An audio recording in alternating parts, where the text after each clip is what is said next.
Hello, hello, and welcome to the Borealis Experience. I'm your host, Aurora, and I'm very happy to be spending some time with you today and posting this interview for you with Bryan Horvat, a very touching story about fatherhood, alcoholism, and the liberating feeling of sobriety.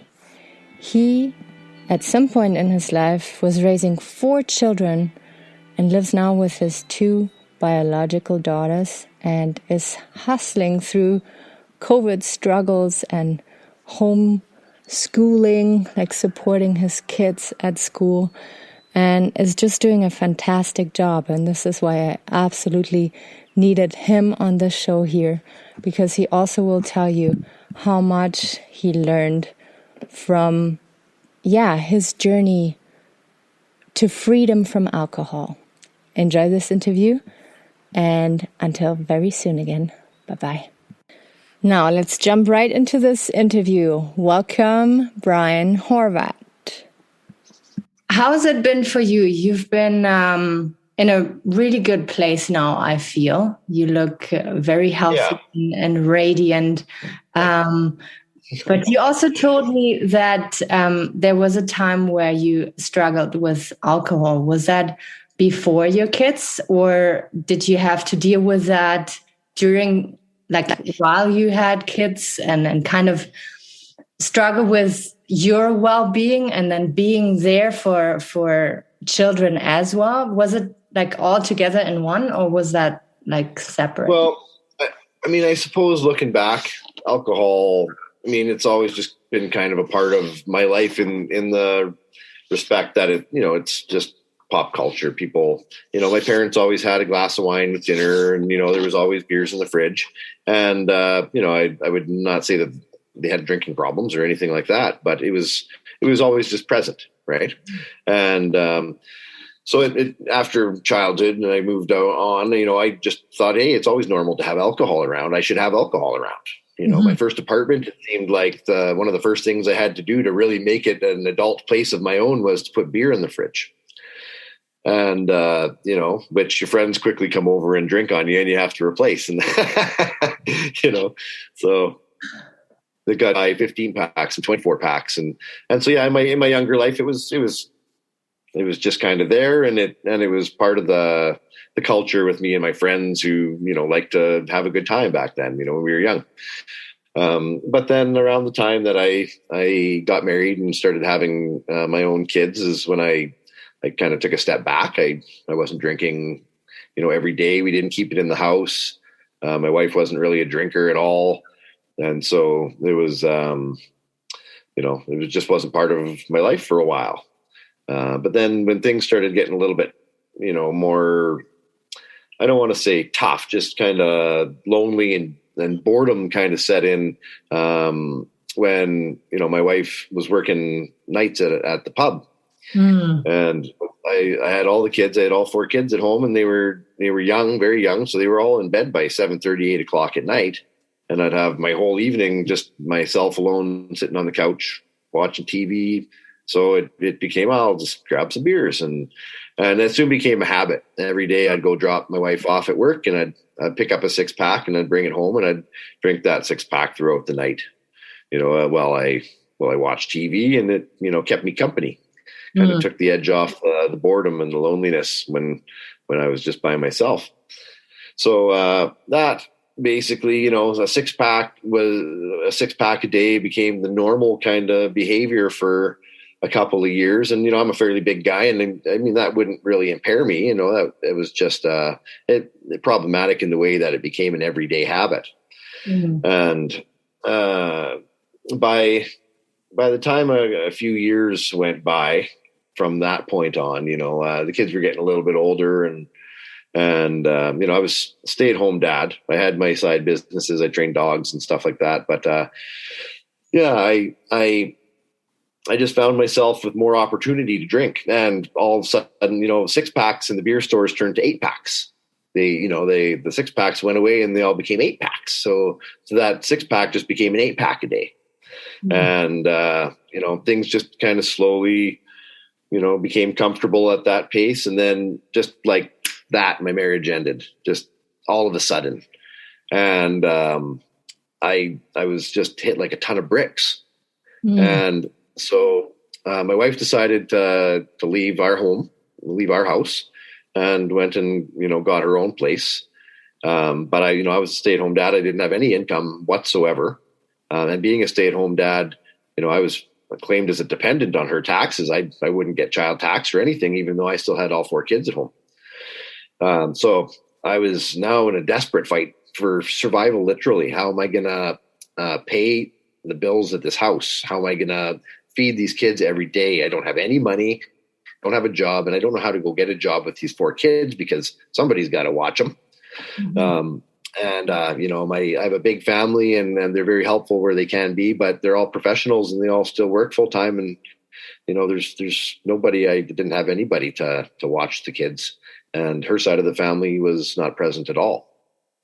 So it was quite a struggle. And I found that at the end of the day, I was so overwhelmed that the only thing that I could do was, drink. But I waited till the end of the day, and the kids would go to bed, and then I would drink, and that became normal for a long time. And then I suppose after I was single with the kids.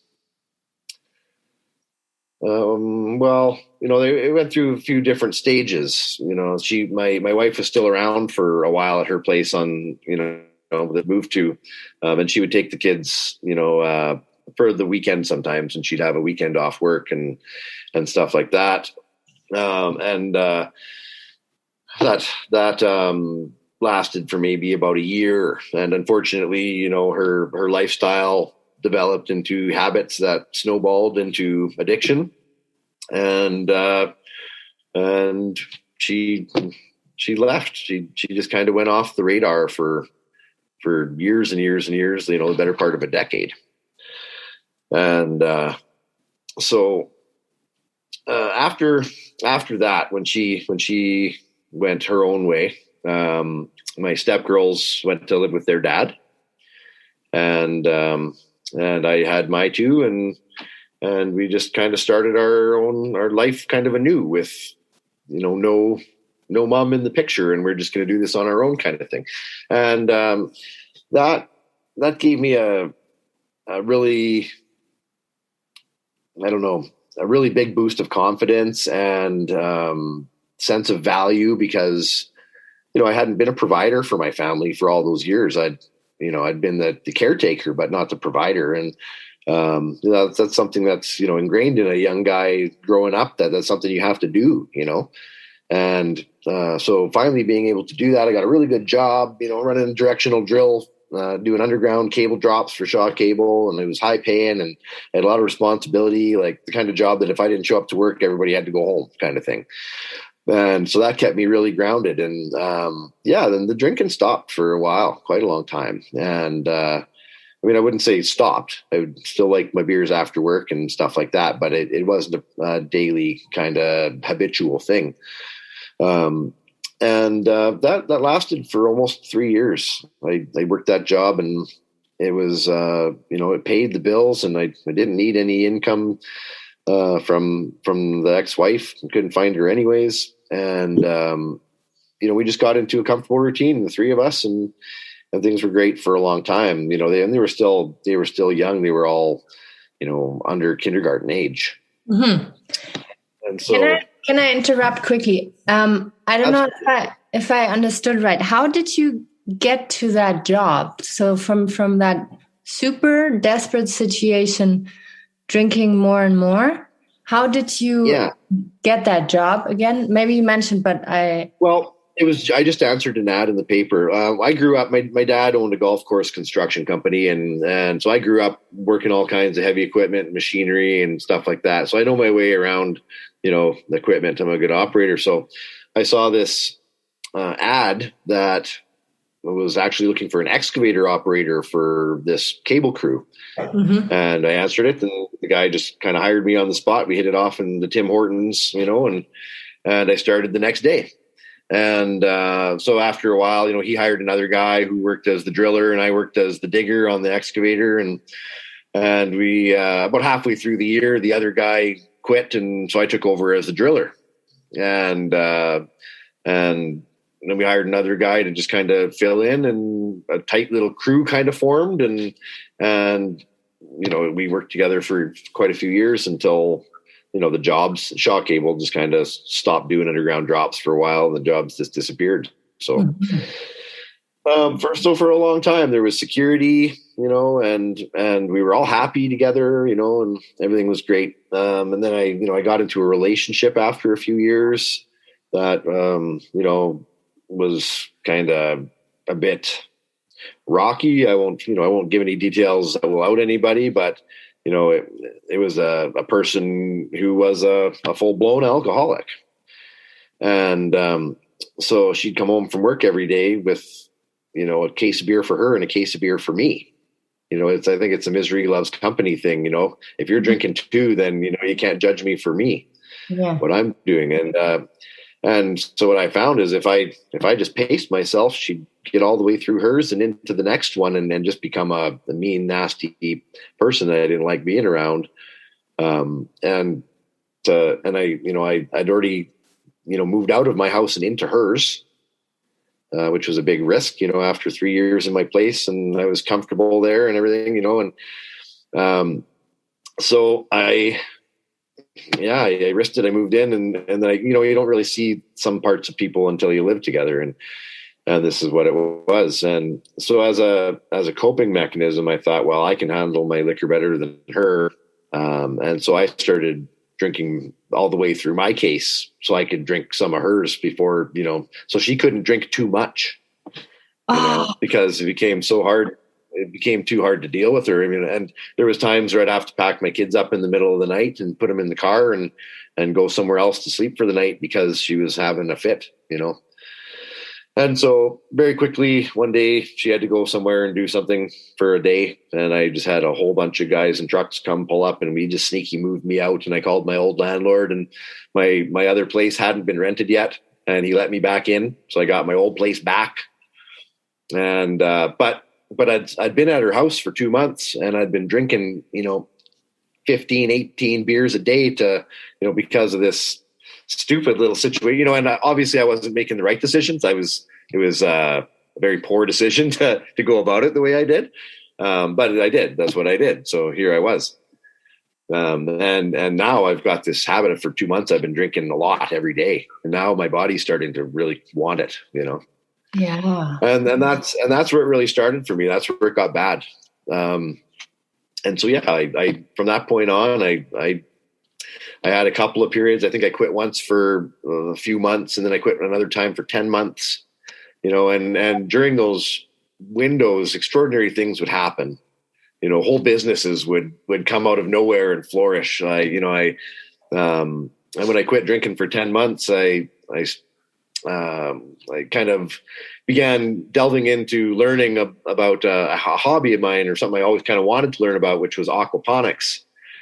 And, the combination of aquaculture and hydroponics and sustainable farming. And without alcohol clouding my brain, and without the other stresses I'd previously had in my life, I just absorbed all this information, and I had all motivation. And so I started a company building, custom aquaponic systems for people and growing foods. And it became a huge success. And then that parlayed into kind of a secondary business where I was growing sprouts and microgreens and packaging them and selling them at markets and to restaurants and stores. And I was making like really good money. But after a while I thought, so I'm good. This alcoholism isn't a thing anymore. And I just kind of slowly started having beers again every now and then. And that slowly just, again, spiraled into drinking a lot. Mm-hmm. And right around the time that was doing really well, I got into another relationship, this time with a really good woman. And, some things aren't meant to be forever. Sometimes we hold on to things a little longer than we should, I think. and they sour, just like food in the fridge, kind of, and some things have an expiry date and you shouldn't hang on to them after that. But that's how it was. We had a great relationship, and then it just kind of ended, and I started drinking a lot again. So we'd got a house together, and she moved out again, and so now here I am. I have all the financial responsibilities instead of half. So my financial responsibilities just doubled. Anybody I had to ever help me with childcare vanished. And so I was back to kind of square one again. No one to keep me grounded. No other adults in my life to tell me, don't do that. Stop it. And I did. My mom was really great for, recognizing when I'm not myself, and when I'm, depression really takes hold when I'm drinking, and the depression and anxiety just makes me a terrible, terrible person to be around. Just not my best self. And so that kind of next year, after not quite a year, I guess it was a very steep downward spiral from the time Amanda moved out to the time I quit drinking. But once she moved out, it was bad. I had money. I'd been working a really good job, and I had money in my pocket, and so buying liquor wasn't a problem. And I had this anxiety which kept me up at night. So it became waking up at 3:00 in the morning, and I can't get back to sleep. So maybe if I just slam a beer really quick, I'll be buzzed enough I can just drift off. But well, that beer tasted good, so I better have another one. And then, by 8:00 in the morning, I've already drank 10 beers, and I'm waiting for the liquor store to open to go buy another box. And I say that my tolerance was, such that I could still function throughout my day and go about my day. And a lot of people didn't have any clue that I was drinking at all. The people who knew me really well knew, because obviously it changed my character. But it became a really bad problem. And so for about maybe 6 months, I was drinking about 25 beers a day, every day, all day, all my waking hours spent drinking, and, then it just kind of one day snapped into my head, like, what are you doing? Grow up. You're going to die. And actually the turning point for me, because you tell yourself a lot of little lies to the point where you start to believe even the bigger ones. And eventually your whole life is a lie. And, it's somewhere inside, it, but you want to do this behavior. So, you put that little voice away. And one day it was the straw that broke the camel's back was really, I took in my recycling. I went to go do my cans, and I'd only been to the bottle depot the month before. It'd only been a month or so. And I'm loading all these cases, empty beer cases out of them, stacking them up in front of my house. My friend's coming to pick me up in his Suburban because they're not going to fit in a car. And we had to put all the seats down in the Suburban, and we packed it front to back, wall, floor to ceiling. And, I got back like almost $70. So it's like 700. It was all beer cans. So it's like 700 cans of beer I drank that month. So it was just a visual representation of my habit. And I was like, wow, my poor liver, like all that's been going through my body in a month. And so it became very clear to me, this is nobody else is going to raise these kids. So, I snapped out of it, and I quit that very day. Mm-hmm. And I haven't had a drink since, not one drink since. But it wasn't easy. The first 5 months weren't a pleasant time. Yeah. I felt sorry for myself. I felt like I was the only one who'd ever gone through this, and I felt like I had nobody on my side, and that that this was just, and again, like I felt that the sobriety was something that was done to me, forced upon me, and I thought that I really loved drinking, mm-hmm. Because it was really, it was just the one thing that I made so important, other than my children. It was just my kids and drinking. That's all I had. Yeah. And because I, had a beer in my hand all day for so long, a lot of my, habits, just my daily routine, it was all associated with drinking. Mm. And so just going about my routine without having that beer in my hand was stressful. And it took about 5 months for that fog to kind of clear. Mm-hmm. But, when it did, what a glorious thing. Yeah. And that's been 1 year now? Well, I can tell you exactly. I have a little app that keeps me focused here. 10 months and 15 days, so 10 and a half months. Wow. That's pretty badass. And yeah, and so would you say that you still encounter situations where you have to make a choice, where it's like, it'd be so nice to have that beer now, but there's part of your mind that remembers and doesn't allow you to go down? Well, so the first time I quit drinking for that 10 months, every single day. But I wasn't ready yet. I was doing that more, to kind of appease other people that were putting pressure on me to quit, as opposed to wanting it for myself. And so I just couldn't wait until I felt healthy enough to drink again. That's how it was then, right? And after 10 months, I was feeling pretty good. So I was like, I guess I'm ready to drink again. This time I haven't really, since I got past that about 5 month fog, I haven't really looked back. I wasn't, and I should say one thing. It might be kind of unusual in the alcoholic world. I wouldn't just drink anything. I only drank beer. If I couldn't get beer, I wouldn't drink whiskey or anything if it was around. It was just beer, and so a lot of that to me was, I loved it. It tasted so good and it was so refreshing, and I just loved how cold beer on a hot day or a stressful moment, or it was just so good. But then after I quit, I tried replacing that, taking the edge off that by drinking non-alcoholic beer for like a couple of months, which is not any less expensive. And, it doesn't taste great. After a week or so, you can kind of trick yourself into sort of enjoying it a little bit. But after a while, my brain just kind of went, you don't like this anymore. The beer doesn't taste good to you anymore. And so I just stopped. All my triggers, just stopped working. I haven't craved beer since. Yeah. And the odd stressful moment to be like, oh, your mind goes back, like, could you really use a drink right now? But it's a blink and it's gone, you snap right out of it. Yeah. You managed to be stronger than that little, monkey mind of yours. Yes.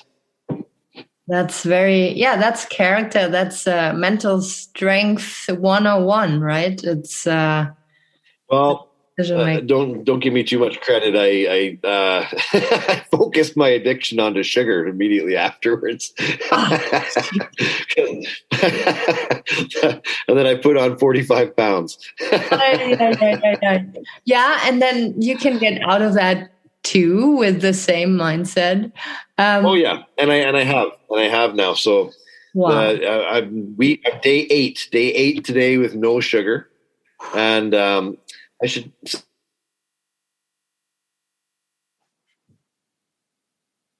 say ever since I was a kid, I mean, I don't remember drinking water. I'm not like a water drinker. Yeah. Never at any point in my day do I fill up a cup with water and drink it. It's just not a thing I do, period. Yeah. I drink tea in the mornings, and I would drink, before it was beer, in the afternoons or whatever. And then it became pop. It was like Dr. Pepper, a case of Dr. Pepper every couple days after. And, but never water. And so I was talking with my friends, Michael Gervais and his wife, Sandy. And, they're big inspirations for me for as far as this fitness and, healthy body image stuff goes, because, they're just championing this right now. They're just doing awesome. Mm-hmm. And, I was over there at their shop, and Sandy was like, you got to start drinking water. And it occurred to me that, like, yeah, people need water to survive. And I never drink water ever.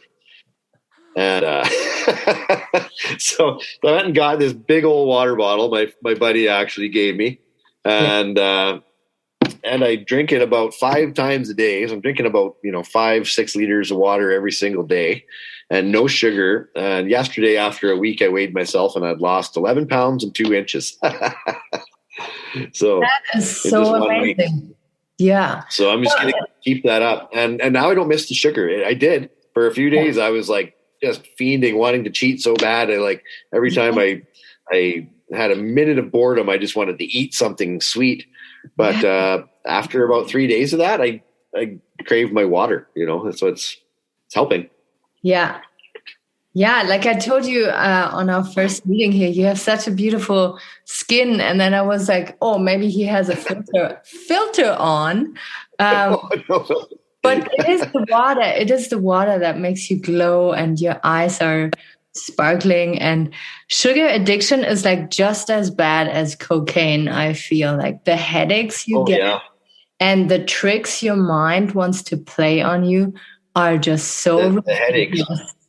Holy. It's funny you mentioned headaches, because the first few days that I stopped drinking pop or any sugar at all, I guess, it was unbelievable, the headaches I had. And I don't get headaches, and headaches aren't a thing that I suffer from. A lot of people get headaches all the time. I'm lucky I don't get headaches. And it was 3 days of just like, and I couldn't make it go away.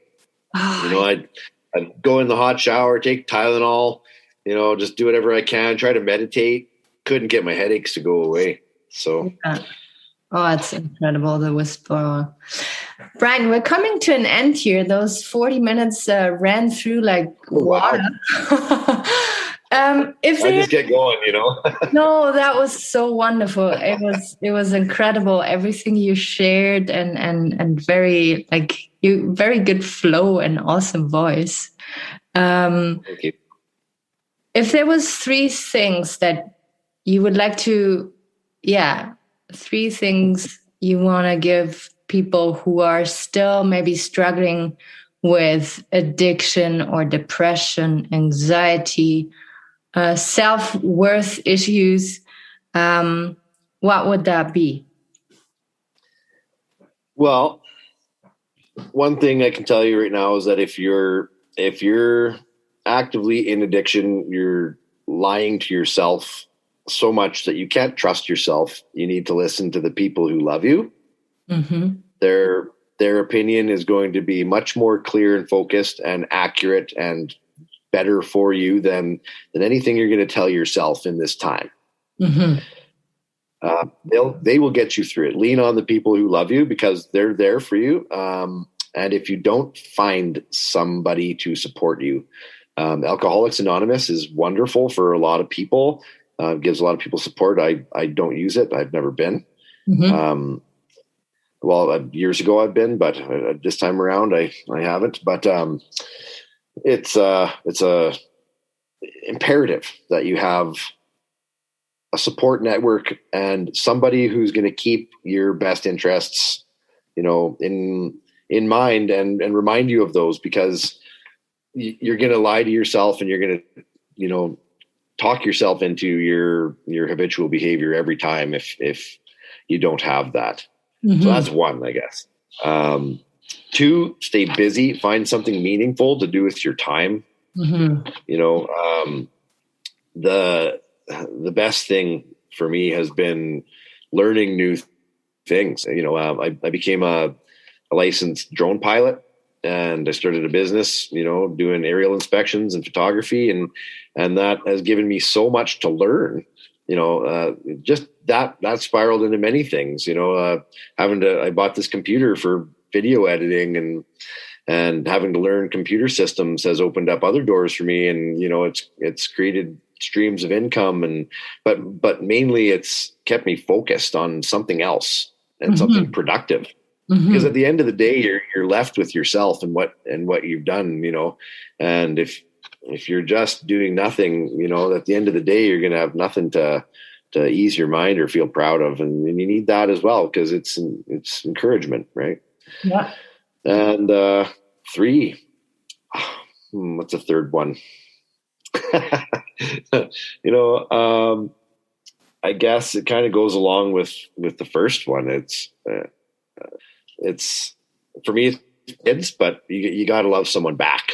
You got the number one is let somebody, love you and listen to them, but you got to love something back too. I mean, if it's a puppy or a dog or yourself, if you're just focusing on yourself, but you have to get into the habit of physically demonstrating, love in your life as well, not just receiving it, but demonstrating it, Yeah. And then that's the only way you're going to feel whole. You have to be able to receive love. You have to be able to give it, and you have to be able to do something meaningful with your time. And those things, that's just like a recipe for success right there.